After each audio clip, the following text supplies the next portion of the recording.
नमस्कार, स्वागत है आपका सोशल बांग्ला में। आपके साथ मैं हूँ सुजाता।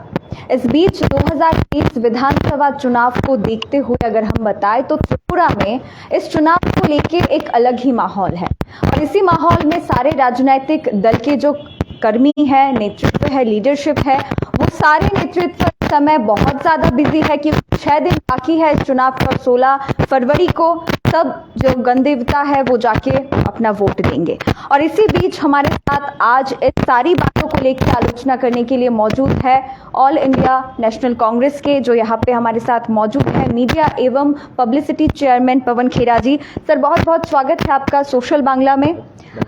दिल्ली से आए हैं और आपने कुछ समय पहले ही बोला कि दिल्ली त्रिपुरा से दूर है लेकिन दिल्ली के दिल में है, और इस वक्त त्रिपुरा में आप आए हैं, इलेक्शन का माहौल है, कैसा लग रहा है इस बार का ये निर्वाचन? जब से मैं यहाँ आया हूँ अगरतला में, जो एक सेंटिमेंट दिखाई दे रहा है, महसूस हो रहा है, वो है चेंज का।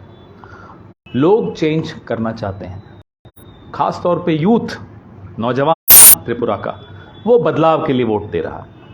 और उससे पहले वाली जो पीढ़ी है, उन्हें कांग्रेस के दिन याद आते हैं। वो चाहती है कि कांग्रेस आए, यूथ भी चाहता है कि कांग्रेस आए, तो एक बदलाव भी है और हमारे पक्ष में एक बदलाव का वोट आ रहा है।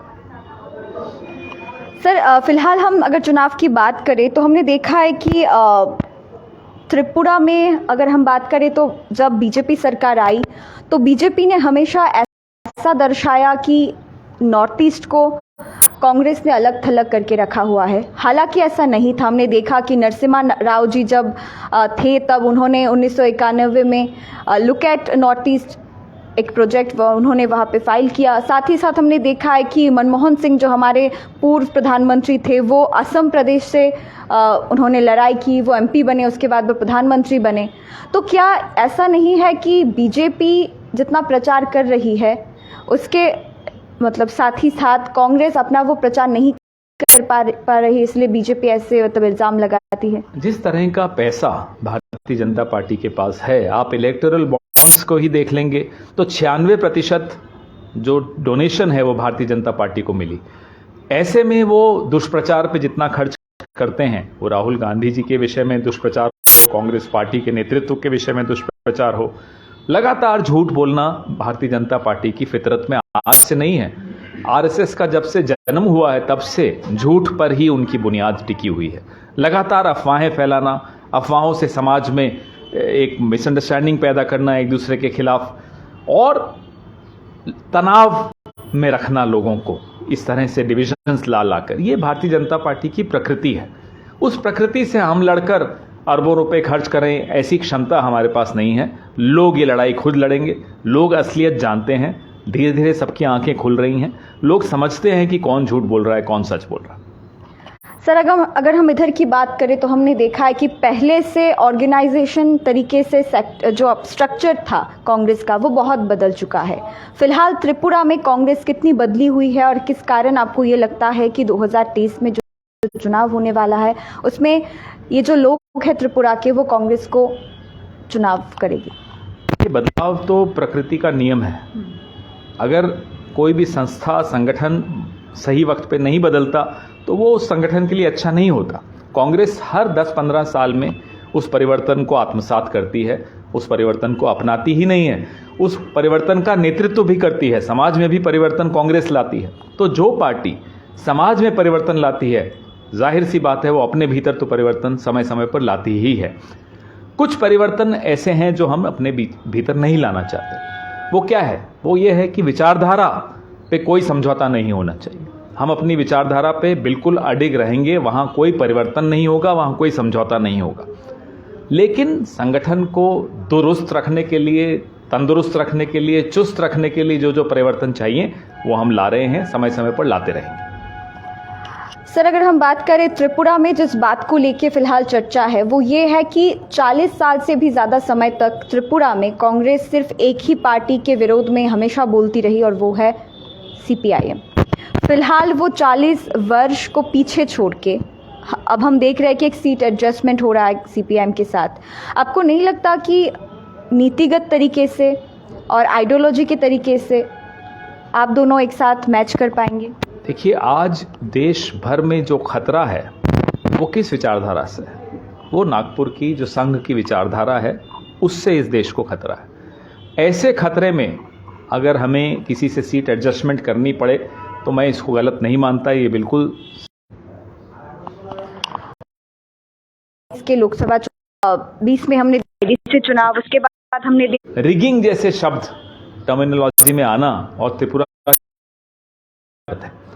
लगातार भारतीय जनता पार्टी लोकतंत्र पर हमला बोल रही है त्रिपुरा में, और हम इस आवाज़ को दिल्ली में केंद्रीय चुनाव आयोग के सामने भी हमने उठाया। हमारे अजय कुमार और जरिता जी और इन सब पे जो हमले हुए वो भी हमने बात चुनाव आयोग के सामने रखी और बड़ी मजबूती से रखी। चुनाव आयोग ने हमें वादा भी किया है कि इस तरह के हमले नहीं होने देंगे और एक निष्पक्ष चुनाव की दिशा में वो मजबूत कदम उठाएंगे।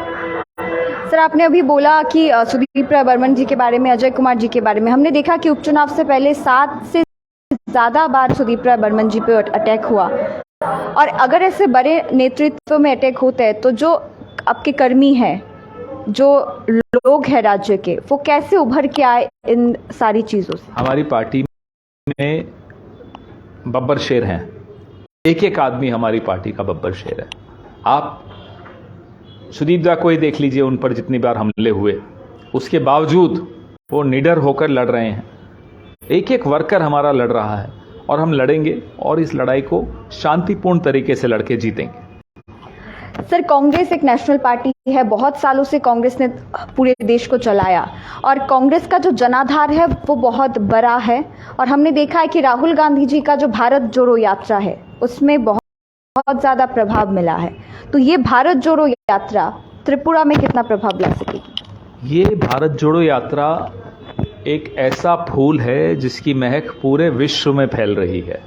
तो त्रिपुरा तो अपने ही देश का एक बड़ा महत्वपूर्ण हिस्सा है।